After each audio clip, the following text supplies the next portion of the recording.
उसका तो दिल खुश हुआ, अक भारत रत्न मिला, पर उस पर प्रेशर भी तो दे दिया जयंत चौधरी पे, अक मेरी सेहत मिलना पड़ेगा तुझे। करीबन करीबन उन्होंने 12-13 साल की लेट कर दी इनकी साथ भाजपा के साथ आने। नहीं इकरा का तो अगर लोकदल के साथ में तो है तो इकरा का माहौल है नहीं तो वैसे भी बीजेपी का वोट परसेंटेज ज़्यादा था और अभी अगर वो आरएलडी और बीजेपी एक साथ हो रही है तो उनका फ़ायदा है मेरे अनुसार। मेरे हिसाब से तो नुकसान है आरएलडी पे। आरएलडी को एनडीए गठबंधन में जाने में बहुत ज़्यादा नुकसान है। तो जयंत चौधरी और बीजेपी का गठबंधन ही जीतेगा, वही सब ठीक है, अपना दोनों एक संग जुड़ गए। जो लोक दल के वोटर हैं या भाजपा के जो वोटर हैं गठबंधन पे ही वोट करेंगे सब, चाहे वह निशान ललका हो या निशान फूल का हो। पेपर लीक वाला मामला जो है यू बहुत गलत है। इसमें योगी जी ने लोग कोई निर्णय नहीं लिया, ये तो पर्चा ऐसा बटा फिरा है यहाँ से।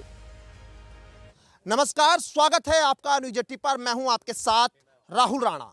शामली के कुड़ाना गांव में आज है और हुक्के पर चर्चा करने के लिए कुड़ाना गांव में यहाँ पहुंचे हैं और मेरे साथ बातचीत करने के लिए गांव के लोग हैं, क्योंकि लोकसभा चुनाव का अब जो है कुछ ही समय बाद बिगुल बजने वाला है। लेकिन गांव में हुक्के पर चर्चाएं होने लगी है कि आखिर माहौल क्या होने जा रहा है, क्योंकि जो गांव के लोग हैं वो पहले ही भाप लेते हैं कि आखिर चुनाव में जीतने और हारने कौन जा रहा है। लेकिन जाट बाहुल्य गांव है तो इस गांव में यहां जयंत चौधरी के एनडीए में जाने का भी क्या प्रभाव है वो भी समझेंगे और बातचीत करेंगे। भाई साहब मेरे साथ है और बता रहे थे कि भाजपा को ये सपोर्ट करते हैं, समर्थन करते हैं, लेकिन जाट भी है और जाट बाहुल गांव भी। क्या लग रहा है जयंत चौधरी अब एनडीए के साथ चले गए, उसका फर्क क्या दिख रहा है? जयंत चौधरी जी एनडीए में चले गए, इसमें एनडीए में आ गए। करीबन करीबन उन्होंने 12-13 साल की लेट कर दी इनकी साथ भाजपा के साथ आने में। अब आ गए हैं, देर आए दुरुस्त आए, बहुत अच्छी बात है। अब चुनाव में जहाँ जाट बेल्ट है वहाँ पे चुनाव का प्रतिशत ऑटोमेटिक ग्राफ ऊपर चले जाएगा और जैन साहब के आने से भारतीय जनता पार्टी मजबूत होगी, नरेंद्र मोदी जी के हाथ मजबूत होंगे 2024 में। अच्छा, किसान आंदोलन भी चल रहा है। अब राष्ट्रीय लोकदल तो किसानों को समर्थन करती है, अब सरकार के खिलाफ वो आंदोलन भी चल रहा है। इसका असर कहीं गांव में आपको दिख रहा है कि गांव के लोग कहीं इस बात से कहीं थोड़ा बहुत नाराज भी दिखते होंगे? जो अभी पंजाब में आंदोलन चल रहा है उस आंदोलन से इस क्षेत्र को कोई लेना देना ही नहीं है। इस क्षेत्र को कोई लेना देना नहीं है। उनको वो क्या फसल करते हैं, हम क्या फसल करते हैं। हमारी गन्ना बहुल बेल्ट है, हम गन्ने का काम करते हैं, गन्ना बोता है किसान ज़्यादा हमारे यहाँ। गेहूँ और धान हम इतना लगाते हैं जितना घर में खिचड़ी और चावल बना के खा लें, हम खाने पर्याप्त हम गेहूँ बोते हैं। उनको क्या चाहिए? वो जो लड़ाई लड़ रहे हैं एमएसपी की, अगर आज मोदी जी कहते गेहूँ पे और चावल पे एमएसपी दी, वो आपको अगली 10 मिनट में धरने पे नहीं दिखेंगे। और जो वो मांग रहे हैं वो कभी भी हो नहीं सकता। 45,000 करोड़ का इस पे बोझ आने वाला है देश पे अगर ऐसी कोई बात हुई। और एक और राहुल गांधी जी बोले मैं एमएसपी दे दूंगा। राहुल गांधी जी बोलते मैं एमएसपी दे दूंगा। अगर उससे ये पूछ ले ये किस चीज़ पे एमएसपी मांग रहे हैं, उसका पौधा कैसा होता है, वो ये नहीं बता पाएंगे और वो कहते हैं मैं एमएसपी दे दूंगा। किसान एमएसपी की जो मांग कर रहे हैं वो गलत है। अपनी खेती को लेकर मांग कर रहे हैं, क्योंकि आज के समय में तो व्यापारी भी सब जो है अपने प्राइस बता के चलता है। आपको मतलब उस मांग से आपको कुछ परहेज है? एमएसपी के बारे में आपको एक छोटी सी बात बताता हूँ।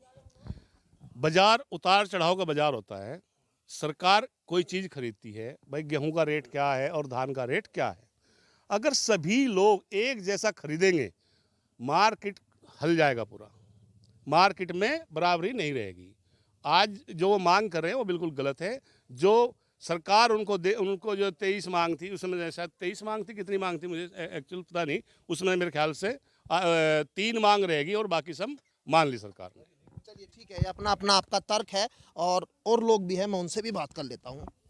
समाजवादी पार्टी ने इकरा हसन को चुनाव में उतारा, इसका कुछ लग रहा है कि गांव में यहाँ, क्योंकि जाट बाहुल गांव है, यहाँ कुछ असर है? नहीं इकरा का तो अगर लोकदल के साथ में तो है तो इकरा का माहौल है नहीं तो है नहीं।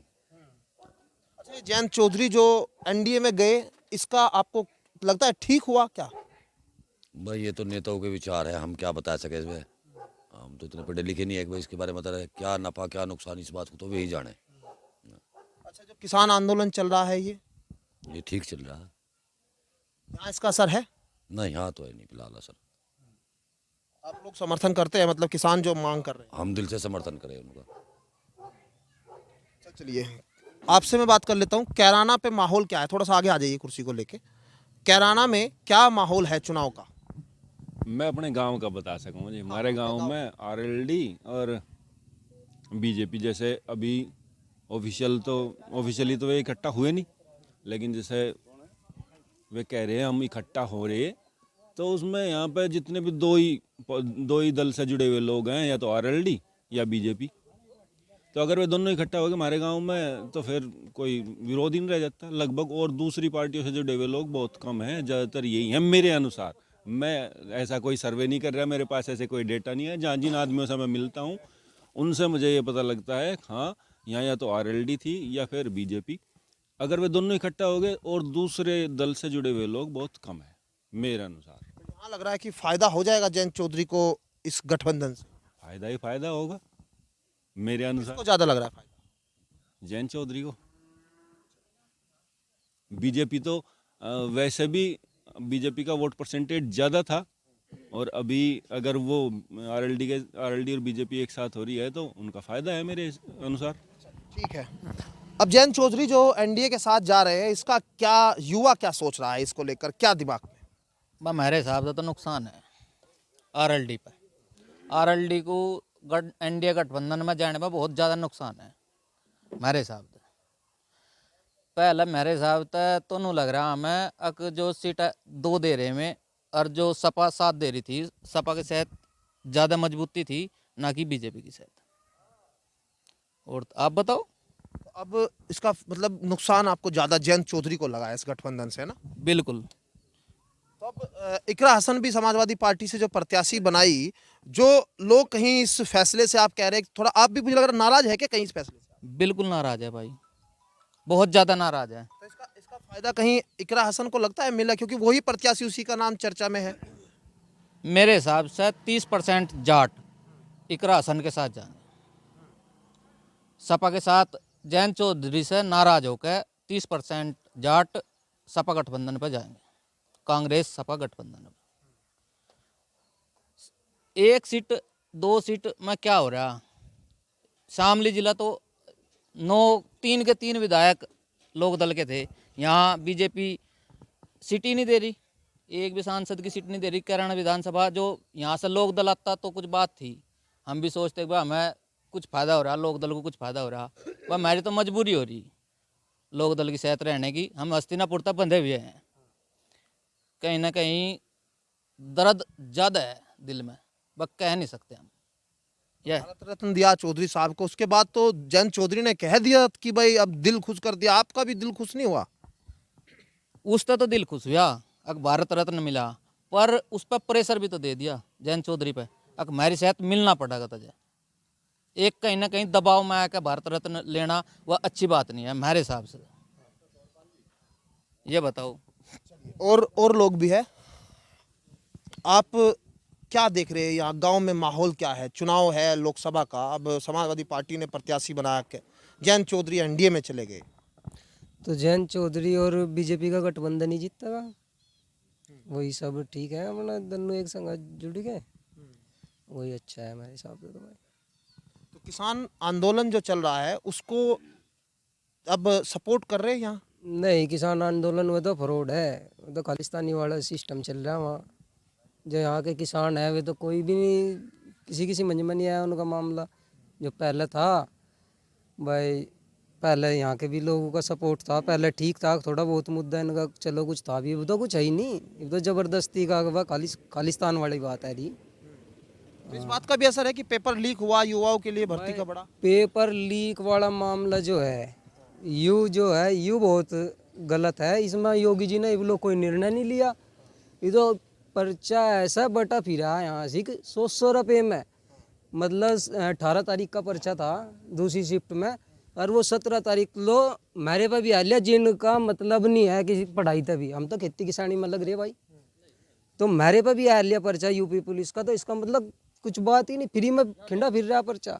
और सरकारी बिनु मैं सुना था वो डीजीपी है, कौन है, आईजी वो कह रहा कि भाई ये तो काम खा के अफवाह चल रही, और जबकि सब पूरा गांव सब पूरा प्रदेश जान रहा कि ये फ्रॉड चल रहा। जो जयंत चौधरी भाजपा में गए, इसका कहीं लग रहा है फायदा होगा नुकसान? नहीं, फायदा ही फायदा है इसका, नुकसान का क्या मतलब। मैं कह रहा बहुत बढ़िया काम हो गया।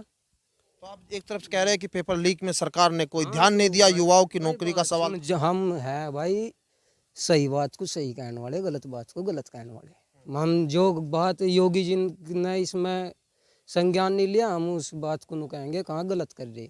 पर हमें उम्मीद है ये पर्चा कैंसिल होगा, हमें योगी जी तो पूरी उम्मीद है वैसे। हाँ, तो कैराना का माहौल, और एक बात कर लेते हैं कुछ और, कैराना का क्या माहौल? कैराना का माहौल गठबंधन का भाजपा लोक दल 100% जीत होगी। इकरा हसन को प्रत्याशी बनाया, इसका कुछ दिख रहा है गांव में, यहाँ जाट बाहुल इलाके में कुछ? कोई असर नहीं है। क्योंकि जब राष्ट्रीय लोकदल के साथ समाजवादी पार्टी थी तो जाट मुस्लिम का जो समीकरण है वो बन रहा था, अब वो कहीं बनता बिगड़ता नहीं, अब नहीं बनने का। जो लोक दल के वोटर हैं या भाजपा के जो वोटर हैं, गठबंधन पे ही वोट करेंगे सब, चाहे वहाँ निशान ललका हो या निशान फूल का हो। आपको क्या लग रहा है? बहुत अच्छा रहेगा जी गठबंधन दोनों का। कुडाना गांव में जो अलग अलग चर्चाएं हैं, क्योंकि हुक्के पर गांव के लोग यहाँ है, युवा है, और आम जो आदमी की विचारधारा है वो कहीं ना कहीं जो है चर्चा चल रही है, क्योंकि चुनाव से पहले कौन जीतेगा कौन हारेगा इसी हुक्के पर जो है चर्चा होती है। या तो चाय की दुकानों पर गांव में आपको इसी तरह हुक्के पर चर्चा दिखाई देगी, लेकिन जाट बाहुल इलाके में यहाँ कहीं ना कहीं राष्ट्रीय लोकदल के एनडीए में जाने से ये जरूर लग रहा है लोगों को कि जयंत चौधरी को इससे फायदा जरूर होगा। जो जाटों का जो वोट था वो बिखरा हुआ था, वो एक मुश्त यहाँ होगा। लेकिन इकरा हसन समाजवादी पार्टी से कैराना से यहाँ पर प्रत्याशी बनाई गई है, उनको लेकर यहाँ कहीं ना कहीं संशय की स्थिति बनी हुई है। क्या आने वाले चुनाव में 2024 के लोकसभा चुनाव में क्या होने जा रहा है वो देखना दिलचस्प होगा। मेरे सहयोगी काव्य के साथ मैं राहुल राणा, न्यूज़ 80 शामली।